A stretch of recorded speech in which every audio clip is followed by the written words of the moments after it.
कि चक्रवर्ती ब्याज में 7 साल में एक निश्चित राशि डबल हो जाती है।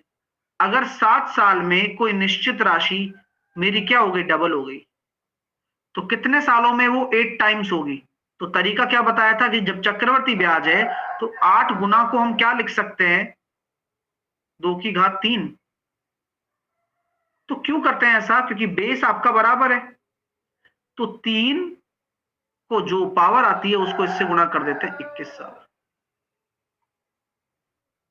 परीक्षा में 180 छात्रों द्वारा प्राप्त औसत अंक 50 हैं।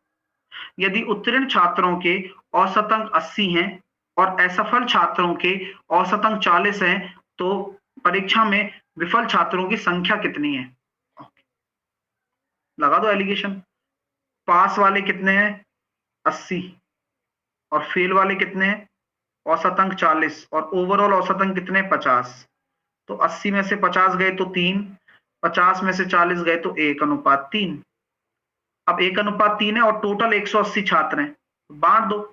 तो यानी कि 4 रेशो बराबर, अगर 180 है, 1 रेशो बराबर 45 हो गया, तो फेल होने वाले कितने हो जाएंगे, 45 इंटू 3, 135। अच्छा, जब मैं आपको डांटता हूं तो आपको ऐसा लगता है क्या कि सर बेइज्जती कर देते हैं। काफी इंटरेस्टिंग भी है, अच्छा भी है। आइए चलो समझते हैं। देखो दोस्तों, कहने का तात्पर्य सिर्फ और सिर्फ इतना सा है कि यहां पर अगर हम इसको लिखना चाहें तो मैं इसको लिख सकता हूं 1+1+tan square theta plus 1/1+1 sine square theta plus का 1। क्यों सर, क्योंकि 1+tan स्क्वायर बराबर क्या होता है, सेक स्क्वायर होता है, और 1 माइनस साइन स्क्वायर क्या होता है, कॉस स्क्वायर होता है। तो ये क्या बन गया सर, ये बन गया sir 1+sin square theta, sorry 1+sec square theta plus 1+cos square theta plus 1। यहां तक किसी को कोई आपत्ति है, किसी भी प्रकार का कोई संकट, कोई भी परेशानी नजर आ रही है। देखो हम सिंपल मेथड से चलेंगे। आप ये सोचते हो कि मैं ये कर दूं वो कर दूं, पॉसिबल नहीं है डियर, क्योंकि मैं समझाना चाहता हूं, और समझाऊंगा तो ये चीजें समझ में तभी आ पाएंगी जब आप करने की कोशिश करोगे। तो मैं अब इसका एलसीएम ले लूं, वही उचित मार्ग मुझे लग रहा है कि सही है।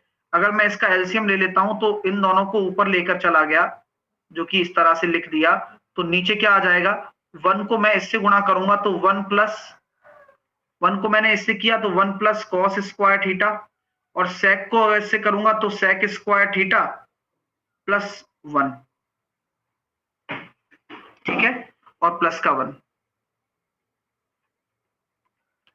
अब यहां पर मेरे को दिख रहा है ना, जैसा कि आपको भी दिख रहा होगा कि सर प्रतीत होता है कि यहां 2 1 और 1 2 हो गया, और ये भी क्या आ रहा है, cos स्क्वायर और sec स्क्वायर, और प्रतीत होता है सर यहां भी 1 और 1 2 हो गया, और ये भी क्या आ रहा है, cos स्क्वायर और sec स्क्वायर। तो ये कट गया, तो 1+1, तो आंसर कितना आ गया, 2 आ गया।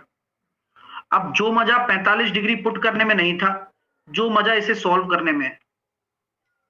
बस से यात्रा करते हुए एक पुरुष ने पाया कि बस ने 1 मिनट में 29 विद्युतीय खंभों को पार किया और 2 खंभों के बीच की दूरी 50 है। तो बस की गति बताओ। क्या सॉलिड क्वेश्चन है।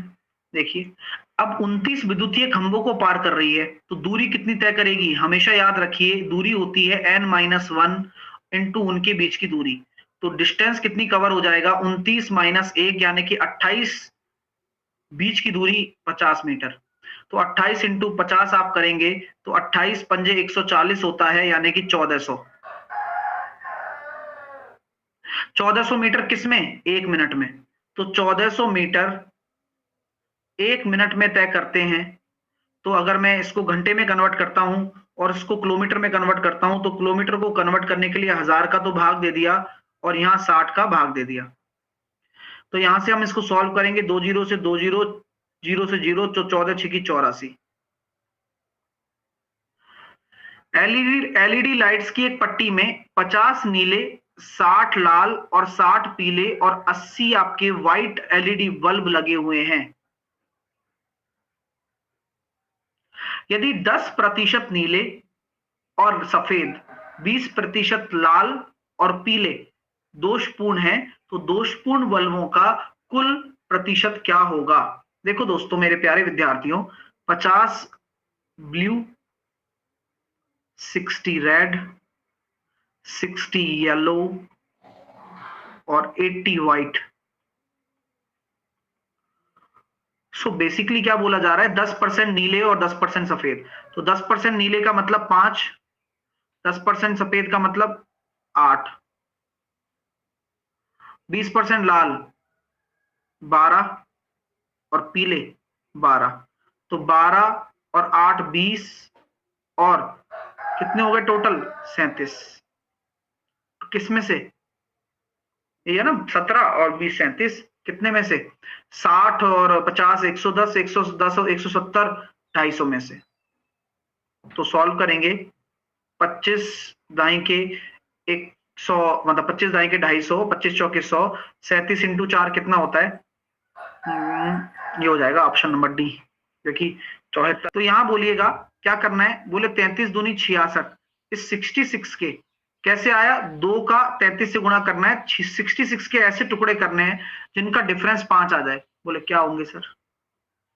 बोले 11 और 6 नहीं, 11 और 3 नहीं, फिर 11 और 6 चलेगा?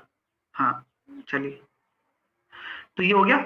और यहाँ माइनस डोमिनेट कर रहा है, तो यहाँ प्लस वाला और यहाँ माइनस वाला, तो यहाँ पर बटे 2 भी करना होता है। और ये आपके हो गए मूल x की वैल्यू। तो आपके फैक्टर क्या हो जाएंगे? 2x माइनस 11 एक फैक्टर हो गया, दूसरा हो जाएगा 2x प्लस का 6, जिसको हम बोल सकते हैं x प्लस 3 भी बोल सकते हैं, राइट। सो यहाँ पर अपना आंसर कितना आ रहा है? ऑप्शन नंबर बी आ जाएगा। 2 अंकों की संख्या के अंकों का योग 8 है और उनमें से संख्या में से 45 घटाया जाता है तो अंकों की स्थिति बदल जाती है। आप एक चीज मैं पूछूं आपसे, आपको एक कॉमन सेंस वाली बात बताऊं कि जब आप संख्या में 45 घटाओगे तो जो हमारी मूल संख्या होगी वो बड़ी होगी या छोटी होगी? बड़ी होगी मूल संख्या। क्यों? क्योंकि इसमें से कुछ आप घटा रहे हो, तो यानी कि ये बड़ा है, तभी तो छोटा निकालना है। कॉमन सेंस है। यस, अंकों का योग 8 आना चाहिए, तो यहां पर नन वाला नहीं जाएंगे आप। अब आपको देखना है कि 45 घटाएगा तो कभी भी डिफरेंस वाली चीज आती है तो वो किसके मल्टीपल में होती है? 9 के मल्टीपल में। तो यानी कि अंकों का अंतर डायरेक्टली आप कह सकते हो 5 होना चाहिए। सी आंसर हो गया। बोला जा रहा है सर ए क्यू माइनस का बी क्यू क्या होगा? A square plus A B plus B square. तो ये किसके बराबर हो गया? A minus B. तो ए माइनस बी हो जाएगा 0.4, ऑप्शन नंबर बी। अंजना ने 4 काली और कुछ सफेद गेंद खरीदी हैं। काली गेंद की कीमत सफेद गेंद की कीमत का 5/2 है। ठीक है, तो काली गेंद की कीमत सफेद गेंद की कीमत का 5/2 है। तो ब्लैक बॉल और व्हाइट बॉल का जो रेशो आ रहा है वो 5/2 है। तो 4 काली हैं और कुछ सफेद हैं। अब बिलिंग के समय क्लर्क ने गलती से गेंदों की संख्या को बदल दिया, उसके कारण बिल की राशि में 50% की वृद्धि हो गई। तो सफेद गेंदों की संख्या बताइए। क्वेश्चन 1 नंबर है। ठीक है, चलिए। एक बच्चा कह रहा है मेंसुरेशन समझ में नहीं आती। सर मुझे मेंसुरेशन समझ में नहीं आती, कैसे समझ में आएगी? पढ़ना पड़ेगा, सुबह 11 बजे वाली क्लास मेरी चलती है ना, एक बार जाकर पढ़ो।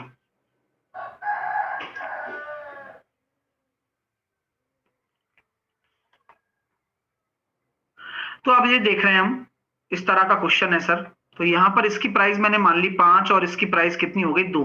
ठीक है, अगर मैं बात करना चाहता हूं 4 काली गेंदे हैं, अगर 4 ब्लैक गेंदे हैं तो उनका प्राइस कितना हो जाएगा? 4 पंजे 20।